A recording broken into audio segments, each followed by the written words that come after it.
12వ తారీఖు ఉదయం 8:30 గంటలకు అదే గ్రామానికి చెందిన గుండమ్మను రాఘవేందర్ రెడ్డి అలియాస్ రాఘవ్ రెడ్డి, అతని కొడుకు శ్రీధర్ రెడ్డి, సుబ్బారెడ్డి, సోమశేఖర్ రెడ్డి, బోయ రామకృష్ణ, గోవిందు అనే 6 మంది కలిసి శ్రీధర్ రెడ్డి ట్రాక్టర్తో గుద్ది గుండమ్మను చంపడం జరిగింది.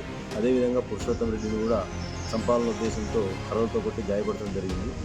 ఈ కేసు చాలా ప్రతిష్టాత్మకంగా తీసుకొని ఎస్పీ గారి ఆదేశాల మేరకు ఆయన యొక్క పర్యవేక్షణలో ఈరోజు ఉదయం 9:30 గంటలకు రాబడిన సమాచారం మేరకు సిరుగుప్ప క్రాస్ వద్ద పై తెలిపిన 6 ముద్దాయిలను అరెస్ట్ చేయడం జరిగింది. వారు నేరాన్ని మా పెద్ద మనుషుల సమక్షంలో అంగీకరించినారు. అంతేకాకుండా వారి యొక్క ఒప్పుదల స్టేట్మెంట్ మేరకు వారే నేరానికి ఉపయోగించిన ట్రాక్టర్ దాచిన స్థలం చూపించడం జరిగింది. అదేవిధంగా నేరానికి ఉపయోగించిన కర్రను కూడా చూపించడం జరిగింది.